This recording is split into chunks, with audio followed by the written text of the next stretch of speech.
Salam alaikum, Azul, bonsoir. On nous reproche souvent, tout particulièrement depuis les officines du pouvoir, de trop spéculer, d'accuser sans preuve, de tirer des plans sur la comète. Et donc, à suivre ces conseils empesés, nous n'aurions plus qu'à fermer boutique, et notre bouche aussi, puisque nous attendrions en vain que ce régime veuille bien nous faire l'amitié de nous remettre l'arme de ses crimes, la comptabilité validée de ses rapines et la preuve filmée de ses turpitudes. Face à ce régime plombé, où l'omerta est la clé de voûte de tout l'édifice mafiocrate, on n'a pas d'autre choix, croyez-moi. Nous ne le dirons jamais assez, que de recourir au seul recours, si je peux me permettre la répétition, qui reste de démasquer ce régime et de lancer l'alerte sur ses méfaits. Ce seul recours est de recouper, de puiser à des sources et à d'autres, de tout faire pour séparer le blé de la vérité, de l'ivraie de l'intox. Et il n'est pas exagéré par ailleurs d'affirmer que la société algérienne a été réduite, toute la société algérienne a été réduite, malgré elle, à ne s'abreuver qu'à la source de la rumeur. Dans ce pays où le pouvoir pratique le culte du secret, où même l'accès aux statistiques est problématique, où la liste de ceux qui bénéficient de soins à l'étranger, celle des anciens moujahidines et tant d'autres informations du genre sont classées secret d'État, pour vous dire. Alors, s'il nous arrive de puiser à des sources non autorisées, comme on dit, non autorisées, quelle bonne blague. S'il nous arrive de cadrer des informations, d'en recouper d'autres, de garder pour nous les sources qui nous abreuvent en catimini, alors ce n'est pas à nous qu'il faut jeter la pierre, mais à ceux qui pratiquent la rétention de l'information, à sa séquestration, à sa déformation, pour venir ensuite accuser les autres de dire tout et n'importe quoi. Voilà, c'est dit. Venons-en maintenant à l'essentiel. Une grosse, très grosse affaire, qui n'en a pas l'air, mais alors pas l'air du tout, eu égard au personnage central qui est concerné, mais qui pourtant est significative de je ne sais quoi, qui se passe en ce moment même, au cœur du régime, et qui pourrait très bien nous faire une grosse, très grosse surprise. Et là aussi, les bien-pensants habituels, ceux qui ne fonctionnent qu'à la dépêche et au communiqué, vont jeter leurs cris d'orfraie et nous sommer d'arrêter nos vaines spéculations. Alors ce sera vous, mes chers téléspectateurs, que je vais prendre à témoin, vous à qui je demanderai de nous départager, nous les diseurs de bonne aventure, ou plutôt les oiseaux de mauvais augure, et ces censeurs guindés droits dans leurs oripeaux patriotards, qui veulent nous réduire au silence au prétexte de rigueur et de sérieux, au prétexte seulement. Voilà de quoi il ressort. Les services de sécurité, très vraisemblablement une direction de l'ex-DRS, on ne sait pas si la DCSA ou la DCSI, et la gendarmerie semblent avoir mis en branle une enquête ciblée sur la personne de Wild Abbas et son entourage direct. Une enquête qui a vite débouché sur l'interpellation en flagrant délit de charisme électoral de plusieurs personnages. D'abord, une perquisition dans le bureau de Salima Athmani, au siège du FLN. Salima Athmani est membre du bureau politique et député, donc bénéficiant de l'immunité parlementaire, et donc non justiciable, tant que son mandat est en cours. Mais, et retenez bien ce détail, elle est très proche de Jamal Ould Abbas. Donc les enquêteurs sont tombés sur une valise de cuir contenant 10 millions de dinars, 1 milliard de centimes comme on dit.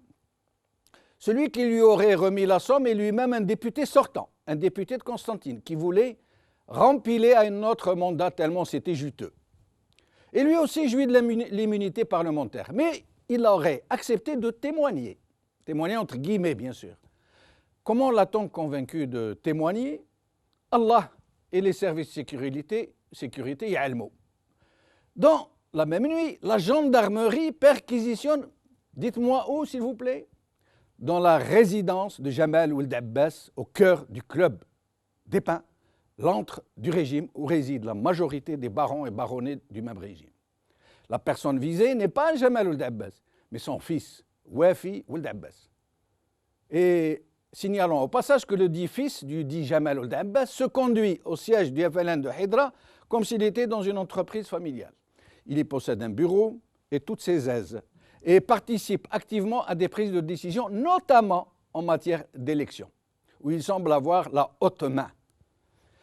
Une très très grosse somme d'argent, nous dit-on, en dinars et en devises, aurait été trouvée dans la résidence de son père, et des dizaines de dossiers de candidature, en plus de nombreuses autres pièces à conviction qui semblent étayer la thèse de la vente de positions privilégiées dans les listes FLN. Mais au-delà de ces hallucinants détails, qui montrent à l'évidence ce que nous savions déjà, combien ces élections sont une farce et dans quel mépris est tenu le peuple algérien, il y a autre chose, bien plus grave, bien plus révélatrice de ce qui agite le sérail, subrepticement l'air de rien. Oui, une question, une grosse question, qui porte en elle des réponses lourdes de sens. Sachant que personne, ni le général qui dirige la direction de l'ex-DRS qui s'est occupé de ça, ni celui qui dirige la gendarmerie, ni une quelconque autre autorité sécuritaire ou judiciaire, personne ne peut décider de faire perquisitionner le bureau d'une membre du bureau politique du FLN qui se trouve être une députée encore en mandat, donc jouissant de l'immunité parlementaire. Et donc on perquisitionne dans son bureau. Et sachant par ailleurs que personne, quelle que soit la personne, qui commande à la DSA, DSI, la gendarmerie ou quelconque autre autorité sécurité et judiciaire ne peut décider de faire perquisitionner la résidence du secrétaire général du FLN lui-même, en pleine préparation des élections législatives. Qui a ordonné, c'est là la question, qui a ordonné à ces forces de sécurité de donner ce coup de pied à la fourmilière? Et qui a décidé de rendre ces affaires publiques, de donner l'affaire à des journaux et à des télévisions, en pleine préparation d'élections qui déjà sont pourtant menacées par une fraude jamais observée, par une abstention, excusez-moi, jamais observée jusque-là. Qui est derrière? La question est d'autant plus lancinante que ce genre d'injonction ne peut tomber que du plus haut du régime. En clair, les seules personnes qui peuvent lancer un tel ordre sont les 3 ou 4 personnes qui sont au cœur, dans le noyau du régime. Et donc, nous demanderons à nos invités de faire des lectures et d'autres, d'essayer de nous expliquer ce qu'il en est aujourd'hui. L'expression « la corruption et l'argent sale entachent la crédibilité des législatives » lure nos enchères par la rédaction. El Watan, sale temps pour Jamel Ould Abbas par Mesbah Salim. Liberté. Il ne nie pas l'arrestation de son fils et reconnaît l'existence de la corruption au FLN. Ould Abbas dans la tourmente par Farid Abdelhadim. Et donc aujourd'hui, j'ai la chance et le plaisir d'avoir avec moi sur le plateau Saïd Khlil, ex-premier secrétaire du FFS. Merci Saïd Khlil d'être avec nous. Merci, c'est toujours un plaisir de venir débattre avec vous. Merci. Alors, au téléphone, nous aurons Sami Dziri, documentaliste, qui détient des informations souvent très précieuses, qui va peut-être nous faire part de ses propres lectures. Et depuis Alger, Mohamed Ben Hamou, qui est un peu du côté du régime, mais qui a le droit de dire son avis et d'affirmer sa position. C'est un Algérien comme nous tous, comme tous les autres, et donc il a le droit à l'expression lui aussi, quelle que soit sa position. Saïd Khlil, moi je pose la question.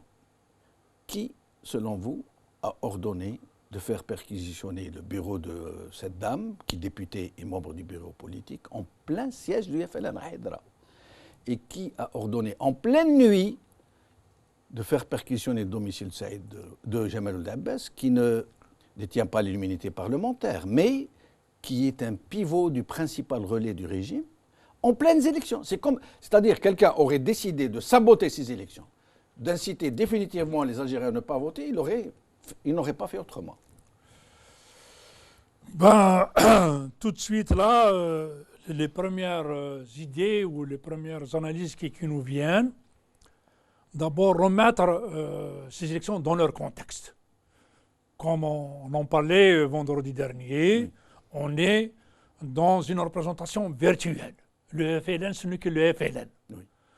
Bon, rien d'autre, un appareil qui doit fournir quelques centaines de privilégiés qui vont venir se gaver pendant quelques années et repartir, rentrer chez eux. Je défie n'importe quel citoyen de me dire le nom de son député de sa circonscription. On ne les connaît pas. Oui. Moi-même, je suis incapable de vous dire les noms des députés de ma circonscription.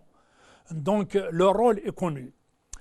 Ensuite, quelles sont les manœuvres pour pouvoir, disons, les limiter? Moi, bon, c'est tout à fait possible parce que le pouvoir réel, et vous en avez touché un mot en disant quelques personnes, le noyau dur, etc. Et là, depuis des décennies, on est dans cette configuration, le pouvoir réel, le noyau dur, qui n'est pas visible, qui n'est pas tout ça, qui tire les ficelles, et ce qu'on vous met en avant, qui peuvent être ministres, qui peuvent les être... périphériques. Voilà. Ouais. Et dans ce jeu-là, il ne faut pas perdre de vue, 2019 approche, ne pas laisser les FLN prendre trop de poids. Il y a beaucoup, Jamal. Donc, d'emblée, je dis... Vous pensez que ça pourrait se passer une question de FLN, RND, donner plus de poids? Mais c'est très l'île. Moi, ce que je ne comprends pas, une telle action contre cette députée et contre le fils de Ould Abbas et d'autres, nous dit-on, qui n'ont pas encore été rendus publics. Oui. Même le ministre de l'Intérieur a dit « Pour le moment, je ne dispose pas de données pour en parler ». Ça veut dire qu'ils sont en train de discuter. Est-ce que nous rendons public? Est-ce que nous arrangeons? On dirait qu'ils ont donné un coup d'estomac pour ensuite négocier quelque chose. Oui, ça peut être moi, personnellement, je me dis oui. qu'une telle injonction ne peut venir que de... Je spécule, hein, je n'ai aucune information. Elle ne peut venir que de Saïd Ould Bouteflika. Et là, c'est un suicide. C'est son homme Ould Abbas, c'est son relais, c'est son homme lige qui le représente. Ou Ahmed Gaïd Saleh. Et là, si c'est Ahmed Gaïd Saleh, ça veut dire que c'est une guerre déclarée entre deux clans qui étaient alliés il n'y a pas longtemps. Voilà la bonne lecture. Ouais. Il y a une guerre clanique. Pour en arriver là, pour prendre une telle initiative, il faut qu'il y ait un clan aussi fort. Bon, on n'est pas dans le sérail, on ne sait pas qui Exactement, on n'a pas d'autre recours que de spéculer. Donc en termes de déduction logique, c'est une lecture qui a du sens. Donc je veux couler ce clan qui commence à prendre de l'ampleur et tout ça. On a vu Jamal Abbas conquérant, comment dirais-je, assurer ses têtes de liste, chef de tribunal. Et tout ça, lui, c'est un SDF, il n'a rien du tout. Il pourrait être tenté de dire pourquoi pas moi président. Après. Voilà. Donc, je crois que la bonne lecture, à ce niveau-là, pour une telle action, ne peut s'interpréter que dans le cadre d'une guerre clanique féroce, impitoyable. Et si par hasard, on sait qu'au cœur du régime, il y a Saïd Bouteflika, Gaïd Saleh. D'ailleurs, on les appelle le duo Gadou-Sadou. On leur a trouvé un truc, une sorte d'appareil Gadou-Sadou, ou Sadou-Gadou, je ne sais plus. Alors, qui dit qu'au sein des 60 à 70 généraux du plus haut commandement qui les entourent, qui sont avec eux dans le premier noyau, un groupe ne se serait pas détaché pour dire « il faut arrêter les frais, vous allez nous suicider tous, nous on ne marche plus avec vous », et taf, il décide de crever l'abcès. Est-ce que ce ne serait pas c'est sa lecture optimiste. La lecture optimiste, mais il me semble, depuis quelques années, ce genre d'hypothèse, si vous voulez, on n'a plus vu l'armée peser. Ceci dit, encore une fois, nous sommes très loin, nous sommes à la périphérie, nous faisons. Donc, ça serait, comment dirais-je, l'hypothèse optimiste, quoi, qu'on décide de nettoyer les écuries de... Voilà, à la bonne heure, quoi, à la bonne heure. Mais ça mènerait vers un coup d'État. Mais il y a du travail, donc, à partir, je crois qu'il faut attendre la suite. On va demander à Sami Dziri. Vous êtes avec nous, Sami Dziri? Sami Dziri? Je vous salue et salue les téléspectateurs de Maghreb. Merci, Sami Dziri, d'être avec nous. Alors, votre propre lecture sur ce qui vient de se passer, c'est une affaire énorme. Même si elle n'a pas soulevé beaucoup de vagues, parce qu'il semble que depuis qu'entre-temps, ils soient en train de marchander les uns avec les autres pour que ça n'aille pas trop loin. Mais qu'est-ce que vous en pensez personnellement? Qui serait derrière et pourquoi? Bah écoutez, la situation, comme disait Churchill, il disait que la politique... Samid Zeri, je vous interromps, Samid Zeri.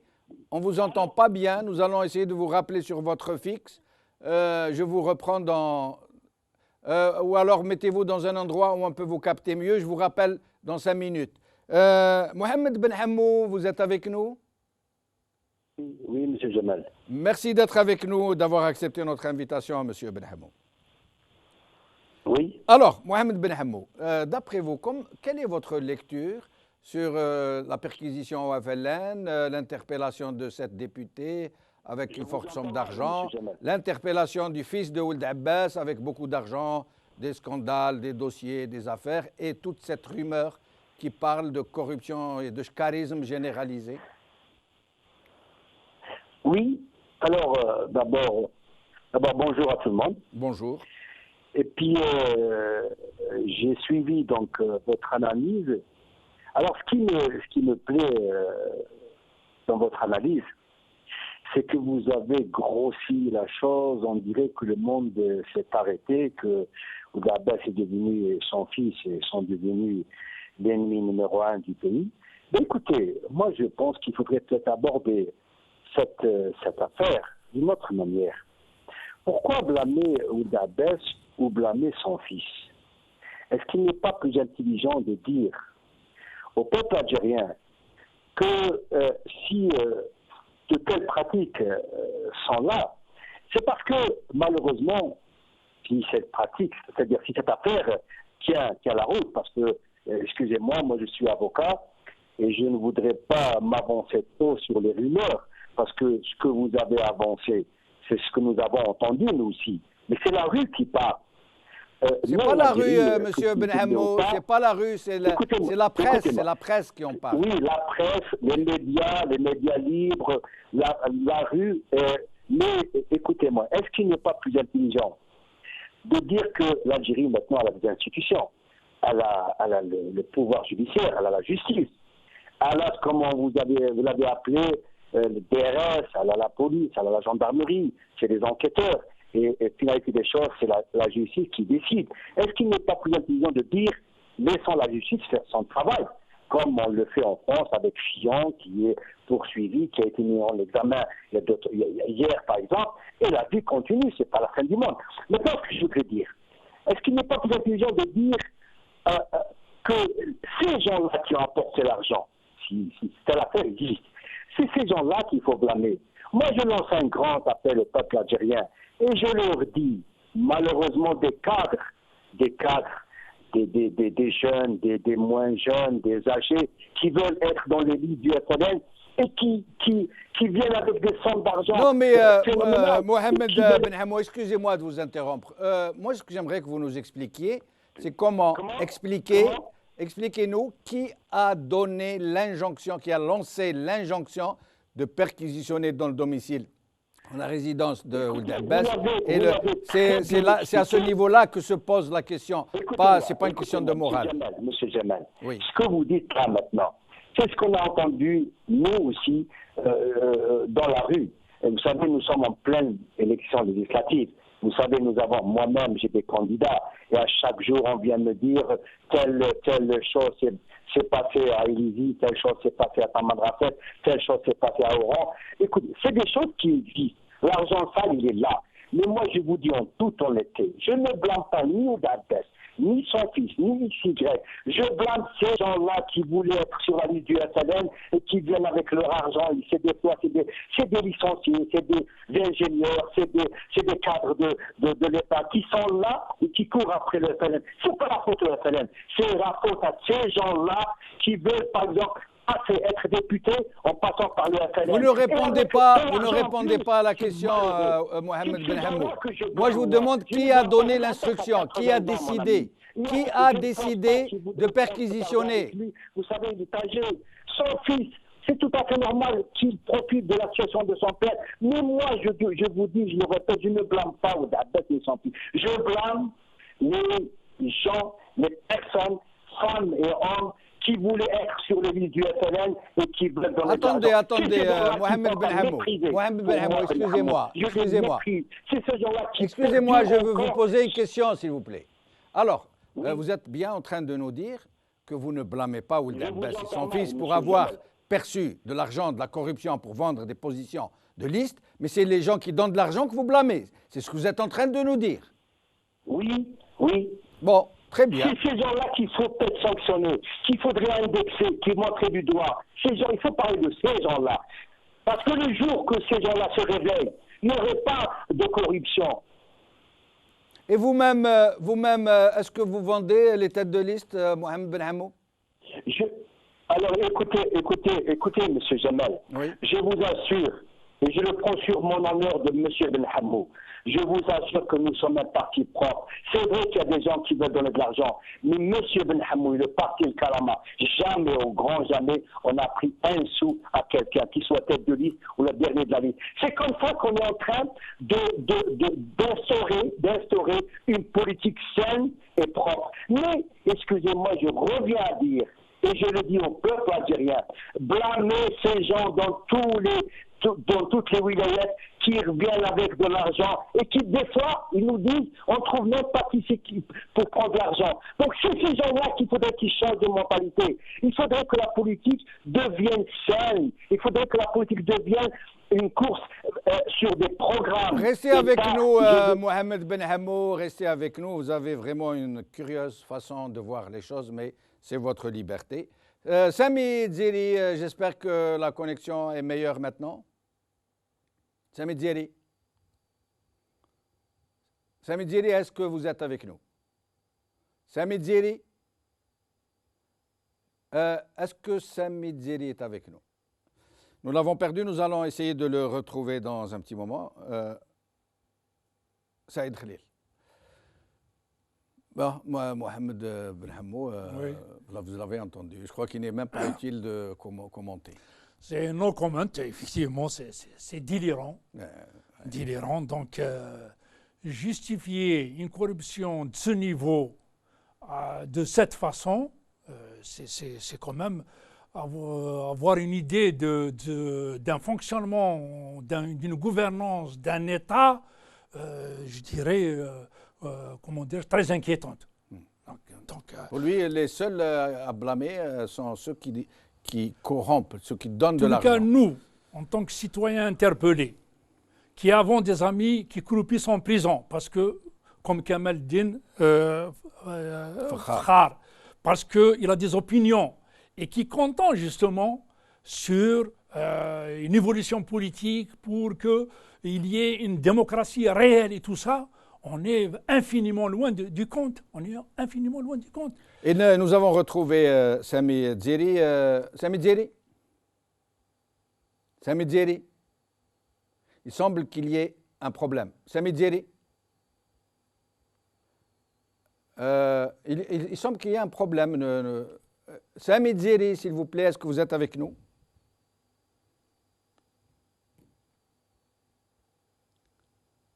Je vous laisse poursuivre. Il n'a pas voulu répondre à nos questions, Ben Hamou, mais moi j'aimerais vraiment qu'on pioche un peu cette question, parce que la question est là. En pleine période de campagne, de pré-campagne électorale, préparation des... D'ailleurs, on me dit à l'oreillette que Ould Abbas vient de faire une déclaration. Voilà ce qu'il dit. Oui. Les listes ne sont pas revues. Il n'y aura aucun changement. Aucun changement ne sera apporté et je ne céderai pas à la pression. C'est comme si ce qui est vendu est vendu. On ne revient pas sur la parole donnée ou quelque chose dans le genre. C'est incroyable. Pourquoi fait-il une telle déclaration à un moment où l'enquête est en train de carburer? Oui, l'enquête et l'affaire vont encore révéler, on est juste au début. À moins qu'ils ne se mettent d'accord. On en a eu depuis, ensuite ça va négocier, on sait ce que c'est qu'une guerre clanique. On trouve toujours un point d'équilibre parce que, bon, la suite, on sait bien que la législative, pour ce qu'elle compte dans le pays, elle ne compte pour rien. En dehors de distribuer, j'ai dit, quelques postes donc, de privilégiés, mais une assemblée croupion qui ne vote rien, d'abord, la plupart du temps, les travées de l'assemblée, c'est le courant d'air. C'est la sieste. C'est vide. Donc mais il arrive parfois de temps en temps que certains trublions, comme on dit, qui sont là justement pour le spectacle, hein, fassent un peu de mouvement, brandissent des pancartes, crient, vocifèrent, montrent des trucs de flitox, des fromages, des trucs qui amusent la galerie, qui donnent l'impression que c'est un Parlement qui fonctionne. Oui, ça fait partie du jeu. Tout ça fait partie du jeu. Mais on sait ce que c'est qu'une élection législative. C'est en principe des partis qui sont dans la course, qui sont dans la compétition pour imposer un programme. Je défie les centaines de candidats de parler de leurs candidats, de parler tout simplement politique. On connaît ces candidats-là. Et vous avez une vingtaine de listes par wilaya. Vous croyez que nous avons 600 candidats potentiels, c'est-à-dire 600 cadre politique de ce niveau-là, ministrable, législateur et tout le reste, avec une culture politique, avec une vision. Bon, mais c'est clair, bien sûr que ces gens-là, M. Benhamou, ils vont chercher à se placer parce que ça ne sert qu'à ça, vos députations. Elles ne servent qu'à ça, elles ne servent pas à autre chose. Donc, il faut y aller au mangeoire, bien se placer. Si vous avez beaucoup d'argent, vous allez le fructifier. Si vous n'en avez pas, vous allez en acquérir. D'ailleurs, M. Benhamou lui-même, dans une vidéo que nous avons, que nous ne passons pas, puisqu'il y a notre invité, a lui-même reconnu, il a dit « Quoi, vous croyez que nous avons été élus ?» Mais nous n'avons pas été élus. Nous sommes des députés de quota. On nous a donné notre quota, les autres ont eu leur quota, nous ne sommes pas élus. Restez avec nous, Saïd. Khalil, Sami Dzeri, j'espère que cette fois-ci c'est bon, que vous êtes avec nous. Sami Dzeri. Très bien, donc c'est pas possible de l'avoir, c'est vraiment dommage. Le problème aujourd'hui est que, au point où ils sont partis, déjà, les shkara, ça ne date pas de cette affaire. Tout le monde sait, il n'y a pas un Algérien qui ne sait pas que les listes se vendent, que les quotas se vendent, que se monnaient, se marchandent. Pourquoi avoir attendu jusqu'à maintenant pour mener ces enquêtes et jeter ce pavé dans la mare, alors que tout le monde sait que ça se vend ouvertement? Moi, je les ai vus de mes yeux. À un certain moment, j'étais à Tébessa, j'étais journaliste là-bas. J'ai vu des sacs s'échanger sous mes yeux. Je les ai vus. Ce n'est pas comme on en a parlé, je les ai vus. Donc, tout le monde les a vus, tout le monde le sait. Écoutez, Jamal, nous n'avons pas volé notre place dans le classement de Transparency International. Absolument. Nous n'avons pas volé. Nous ne pouvons pas accuser toutes les ONG d'être hostiles à l'Algérie ou d'être sous le contrôle d'entités sionistes ou impérialistes ou autres. Il me semble que ces gens-là, quand même, travaillent sur des dossiers, et puis ils ont leur société qui font des affaires chez nous, et ça c'est connu. On demande trop. Pourquoi ils n'ont pas enquêté? Pourquoi jusqu'à maintenant, en pleine pré-campagne électorale, jettent-ils ce pavé dans la mare alors que ce n'est pas dans leur intérêt? Parce que déjà, ils ne vont pas avoir suffisamment de votants. Et en déclenchant une telle affaire, là, ils vont décourager le peu qui reste. Ça veut dire que moi, je n'arrive pas à trouver la logique. Parce qu'il me semble qu'il y a des logiques qui ne sont pas de même niveau. Vous êtes dans votre logique, M. Benchenouf, vous analysez, vous critiquez, vous êtes en dehors de tout ça. Donc, vous avez une approche détachée et tout ça. Mais lorsqu'on est dans une logique d'intérêt en plein cœur de la bataille pour avoir un max dans la page, donc c'est comme si vous demandiez à des mafieux d'avoir de l'éthique, Donc c'est des logiques complètement différentes. Ils sont dans leur bulle, ils sont dans leur planète qui n'a rien à voir avec notre réel, avec notre vécu, avec... Voilà le problème. Ils sont dans des logiques de mal dominant, de mal alpha, qui là... Il y a un enjeu, c'est clair, c'est ce qu'on peut déduire. Et dans cet enjeu, dans cette bagarre-là, ça a dérapé. ça a dérapé, donc, et ça va négocier, mais il me semble, ça ne va pas avoir des effets outre mesure sur la conduite du pays ou sur la marche à suivre ou sur ce qui est programmé sur le plan, si vous voulez, stratégique de maintien du régime. Ils vont finir par se mettre d'accord. Oui, ça n'ira pas trop loin. Oui, absolument, comme tant de scandales qui ont essaimé tous ces 4 mandats-là. Et qui seront étouffés comme les autres et il ne se passera rien. Parce qu'en définitive, je vous dis, c'est cette rupture définitive, irrévocable de la société avec la gouvernance. Et on continuera à nous chanter le clip Semasotek. Et oui. Heureusement qu'il y a de temps en temps des jeunes qui viennent démentir qu'ils ont été embarqués. Pour rendre hommage au petit Garouapi. Exactement. Mohamed Ben Hammou, à votre avis, donc ces élections vont quand même avoir lieu. Les Algériens vont voter. Le Parlement va être renouvelé. Et ça continuera comme ça a toujours été? Alors j'ai écouté votre invité. C'est son droit le plus absolu de critiquer, de ne pas aimer ce régime, ce système, de ne pas aimer ses façons, ses pratiques. Et c'est son droit le plus absolu. Néanmoins, moi, j'ai une autre approche. Écoutez, si le contraire m'aurait étonné, voyez-vous. Parce qu'il pense, lui, que je suis à fond avec le régime, que je suis un homme à plat, que j'avale tout ce qu'on fait, tout ce qu'on dit. Eh bien non. Revenez un peu en arrière, j'ai été député en 2008. Il y a un tube qui est en train de circuler, qui a été vu par 1 million de personnes, où je disais au Parlement, devant tout le monde, devant le gouvernement réuni, que j'étais contre Shkara, contre les gens qui sont au Parlement par le quota, ces gens qui sont venus au Parlement par le biais de leur sœur, de leur mère, de leur tante, de leur oncle, de leur kada. Donc, M. Ben Hammou n'est pas ce que vous pensez. Néanmoins, moi, j'ai compris. En vivant en Algérie, j'ai compris que cette Algérie que nous aimons tous, on ne peut pas l'aborder de cette façon comme vous l'abordez vous.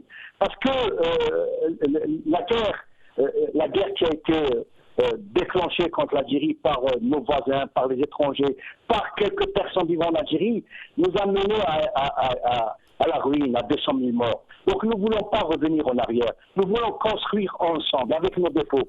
Pour moi, l'Algérie, ce n'est pas le Dabbès. Pour moi, l'Algérie, ce n'est pas X, Y et Z. Pour moi, l'Algérie, c'est les institutions. Nous sommes en train, même si elles sont faibles, ces institutions, mais il viendra un jour où nous aurons les meilleurs au Parlement, nous aurons les meilleurs au Sénat. Je ne vous cache pas, c'est vrai que parfois ça fait mal d'avoir tel ou tel député qui est ignorant, qui est mafieux, qui est tout ce que vous voulez. Mais il n'y a pas que ces gens-là. Il y a des gens excellents, il y a des gens meilleurs. Moi, je vous donne un petit exemple. À Tlemcen, pour la première fois, il y a un super monsieur au FLN. Je crois que c'est le recteur. Et c'est le président de la République qui a un doctorat, qui n'a pas de connaissances. Il est venu comme ça par hasard. C'est le bon Dieu qui l'a choisi. Donc ce monsieur-là n'a pas de c'est le bon Dieu qui l'a choisi, ce ne sont pas ses électeurs. Je termine. C'est le bon Dieu qui l'a choisi, pas ses électeurs. Je vous assure qu'il n'a pas de piston. Quand des fois il dit que nous avons mis des intellectuels. Il a raison de dire ça. Il a mis 50% d'analphabètes, ça a été reconnu. 50% des candidats n'ont même pas fait l'école primaire. Monsieur Jamel, dans le temps, il y avait 80%. Maintenant, il dit 50%. C'est une bonne chose, nous avançons, donc nous ne reculons pas. Donc, Monsieur Jamel, laissez-moi juste terminer ça. Là, je vous laisse terminer, je vous laisse. Monsieur Jamel, moi je vis en Algérie. Je vous assure que les services de sécurité, DRS comme vous l'appelez, la gendarmerie, la police fait son travail à merveille. La justice fait son travail. Les magistrats font leur travail. Néanmoins, la rumeur, écoutez, M. Jamel, ça tue ces élections. Donc arrêtons, laissons la justice faire son travail. Si demain le fils de Ould Abbas sera incriminé, c'est lui qui va payer, c'est pas quelqu'un d'autre. Donc, moi, je vous dis en tant que Mohamed Ben Hammou, vivant en Algérie, je vous le dis encore, je vous assure que nous sommes en train d'instaurer une institution digne des grandes institutions de ce monde-là. Je vous assure que le prochain Parlement algérien, on aura des gens d'un certain niveau qui viendront de tel ou tel parti. Il y aura une mosaïque de députés. Vous allez voir, vous savez, dans 2 mois... Mohamed Ben Hammou, excusez-moi. On n'est pas là pour... excusez-moi, vous avez toute l'attitude, bien sûr, pour parler, mais la propagande, à ce point, vous avez le NTV. Hein. Vous savez ce que vous me donnez envie, Mohamed Ben Hammou, même si je vous écoute avec politesse et courtoisie, j'ai envie de me pendre à l'échafaud qui est en-dessus de moi quand je vous écoute. Quand je vous écoute dire, non, j'accepte ce que vous dites. Mais quand vous dites que c'est vous qui aimez l'Algérie et pas nous, attendez, laissez-moi finir. Quand vous dites que c'est vous qui aimez l'Algérie et pas nous, alors là, franchement... Mais respectez-moi. Moi, mais il ne faut pas trop pousser non plus. Je représente au moins 3 ou 4% de la population algérienne. Et je vous dis, donnons le temps au temps. Donnons le temps au temps, M. Jamal. C'est Mohamed Ben Hammou, vous êtes libre de parler, moi aussi je suis libre de parler. Et écoutez, moi je vous dis tout simplement, je suis outré que vous puissiez dire que c'est vous qui aimez l'Algérie, contrairement à nous qui la critiquons, c'est tout. Dans une décennie, vous allez voir l'émergence de l'Algérie. Vous êtes trop optimiste dans une décennie, vous savez. Un pays émergent comme l'Afrique du Sud, comme le Brésil. Vous allez voir que nous allons dépasser les rumeurs, comme vous dites. Nous allons dépasser cette passion de vouloir casser cette énergie. Alors, Mohamed Ben Hammou, je vais laisser Saïd Khalil vous répondre parce que moi, je suis trop subjectif, excusez-moi. Saïd Khalil. Donc, si M. Ben Hammou m'autorise un peu de patriotisme, s'il n'en a pas le monopole absolu et total, moi aussi je vis en Algérie, je travaille, je vis de mon travail, je contribue à la santé de mon pays. Je suis un militant politique, j'ai jamais quitté mon pays. Il n'a pas le monopole du patriotisme. Donc, c'est son droit d'avoir un optimisme béat. C'est son droit de profiter du système. Bon, et il faut qu'il sache qu'il y a d'autres Algériens qui ont une autre vision, qui ont une autre approche et qui militent et qui, chaque jour, contribuent à changer la société, à changer le pays. Ça, pour le reste, si l'Assemblée était utile, on l'aurait su. Ça fait quand même 4 mandats. On rentre, il me semble, dans le 5e, 97, 2002, 2007, 2012, 2017. Donc, on l'aurait su. Et si elle a voté des lois, on l'aurait su. Donc, à partir de là, il faut qu'il sache que dans ce pays, il y a une population qui conteste cette gouvernance. Il y a une population qui aspire à autre chose, à une vraie démocratie, à une émancipation. Et pour le moment, nous n'avons délégué à personne le droit de parler de ce pays. Ce pays, c'est le nôtre aussi. Ce n'est pas le vôtre uniquement. Mais voilà. D'où vient, Saïd Khalil, cette propension de certains de nos compatriotes, dont Mohamed Ben Hammou, justement de s'approprier le droit de juger qui aime l'Algérie, qui ne l'aime pas, de dire nous qui aimons l'Algérie, contrairement à vous qui êtes dehors, de dire par exemple que celui qui dénonce le régime est en train d'attaquer l'Algérie, de brandir l'épouvantail de l'ennemi extérieur, de la mettre... D'où vient cette propension à se mettre au service d'un régime qui détruit l'avenir de nos enfants, qui détruit l'héritage de nos ancêtres? Écoutez, c'est des choix. C'est des choix, mais on ne peut pas garder sur tous les tableaux. On ne peut pas profiter du système et en même temps avoir l'apanage d'être grand patriote et tout ça.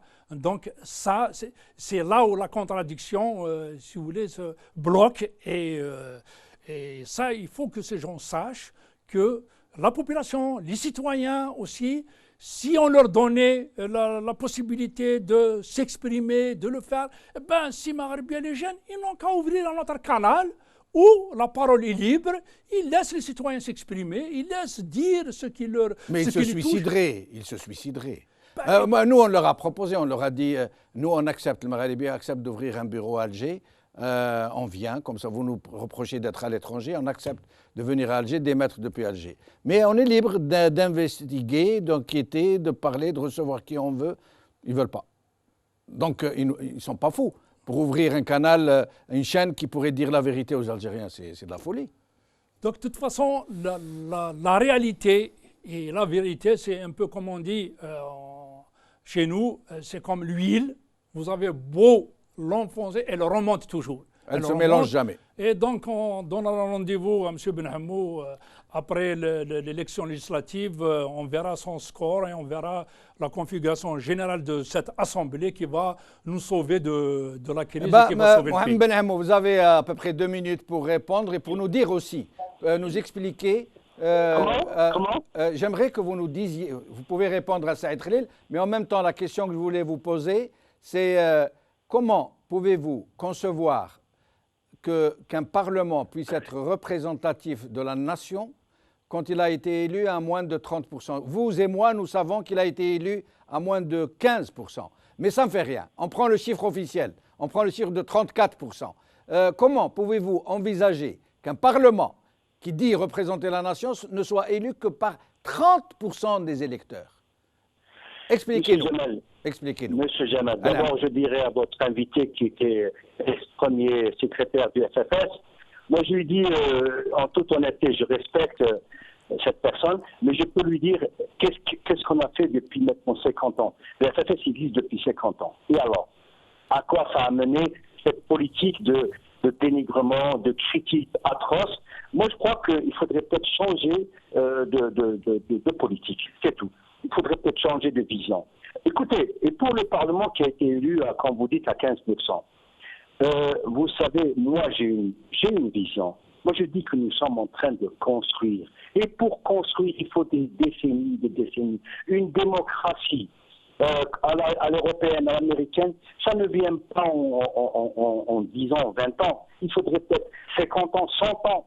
Et moi, je suis optimiste. Et je l'ai toujours dit, Mohamed Benhamou n'est pas au service du régime. Il est au service de l'Algérie, tout court. Moi, c'est pas que j'aime plus que vous l'Algérie, ou vous n'aimez pas l'Algérie. Non, on l'aime différemment. Vous l'aimez. Moi, je réponds à vous, M. Gemel, moi, j'aurais été ministre de la communication, eh bien, j'aurais autorisé le Maghrébia à s'installer à Alger et à dire ce qu'elle veut et à dire ce qu'elle pense. Parce que, vous savez, l'interdit est toujours, comme on dit, on court toujours derrière l'interdit.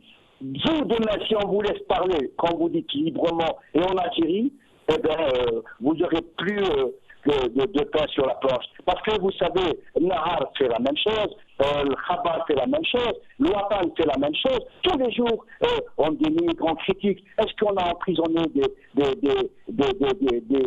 journalistes? Eh bien non, la parole est libre, monsieur, en Algérie. C'est ce que vous ne voulez pas le dire. La parole est libre. Vous voyez, vous me poussez à bout, monsieur Benhamou. La parole est libre. Moi, j'accepte vos invitations, bien que je pense que votre chaîne fait un travail, à ma connaissance, c'est fini. Il faudrait peut-être vous aussi que vous changiez un peu de profil. C'est-à-dire que apportez-nous quelque chose de concret. D'accord, monsieur Benhamou, merci beaucoup. Je vous promets de mettre de l'eau dans mon ben. Sinon, je voulais vous dire quelque chose. Oui. Juste comme ça, pour que vous ne soyez pas injuste. Saïd Khalil, qui est là avec moi, est une personne admirable.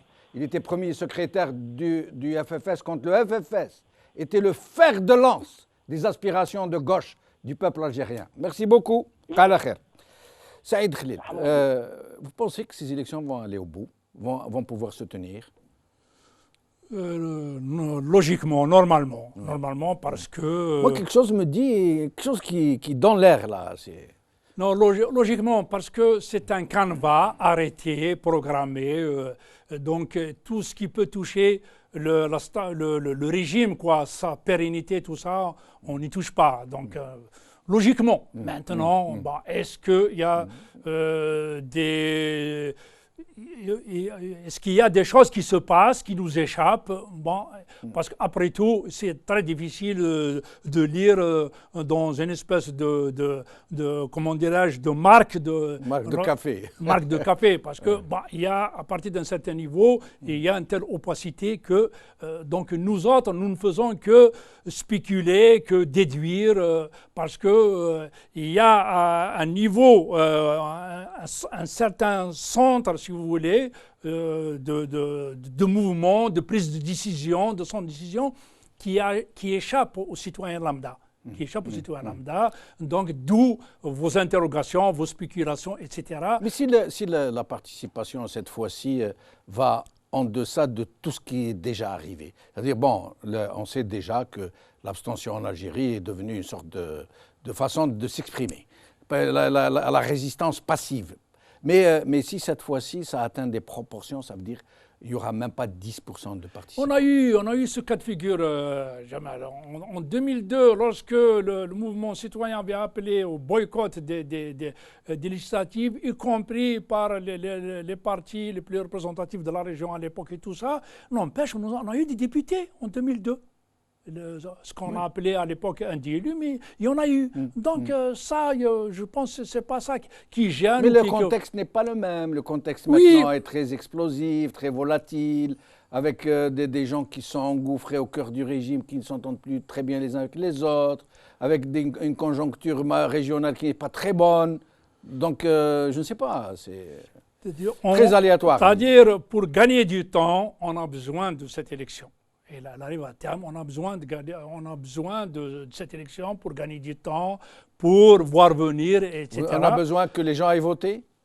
Je crois que là-dessus, j'ai entendu le représentant, le membre du présidium du FS, nous, là, sur la chaîne locale de Tizi Ouzou, en quelque sorte justifier la participation en disant que nous n'avons pas le choix.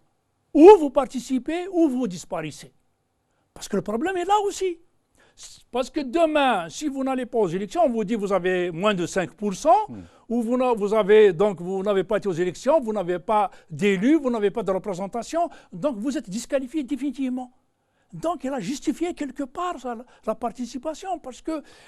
Mais les participationnistes justifient tous d'une façon ou d'une autre. Il y en a même quelqu'un qui a dit, vous savez, si vous ne participez pas, ça va arranger le régime. La preuve, Mokhari, il a dit l'abstention, ça nous arrange.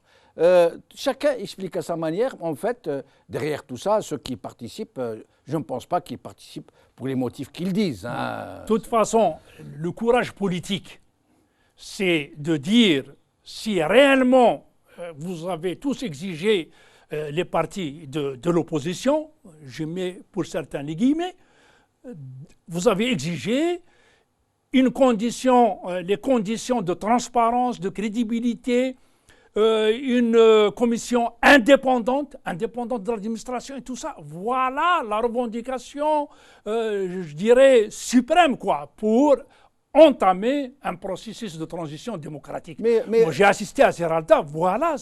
Mais Saïd Khalil, pourquoi prendre l'affaire par le mauvais bout? Moi, je vois que la transition, elle pourrait être arrangée différemment, quitte à accepter que le régime reste 10 ans, 15 ans, il n'y a pas de souci de ce côté-là. L'essentiel, le temps n'a pas d'état d'âme. Mais qu'on fasse une vraie transition. Par contre, à travers ces élections, déjà avec un corps électoral dont personne ne sait rien.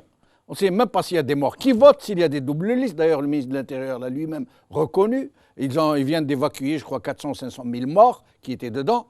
En plus de la fraude quasi systématique qui s'est déjà installée avant les élections, en plus de la corruption, des gens qui achètent leur siège, en plus de 80 à 90% de députés, tous des ripoux, pour les appeler comme ils doivent s'appeler. Vous voulez faire une transition avec ça? Non, je dis, la réunion de l'opposition à Zeralda, voilà sa revendication.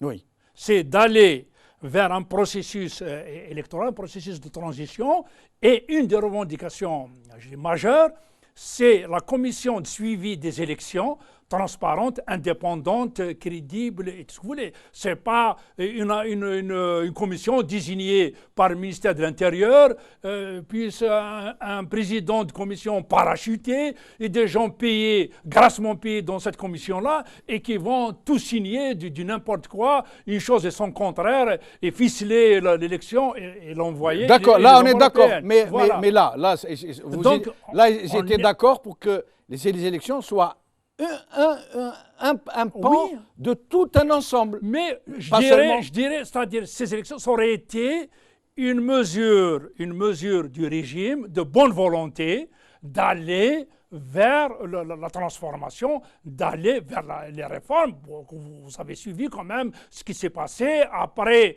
les révoltes dans le monde arabe, après 2011 et tout ça. Il ne faut pas perdre de vue qu'on nous a promis un changement de la Constitution, etc. etc. Donc pour ces gens qui disent attendez pour M.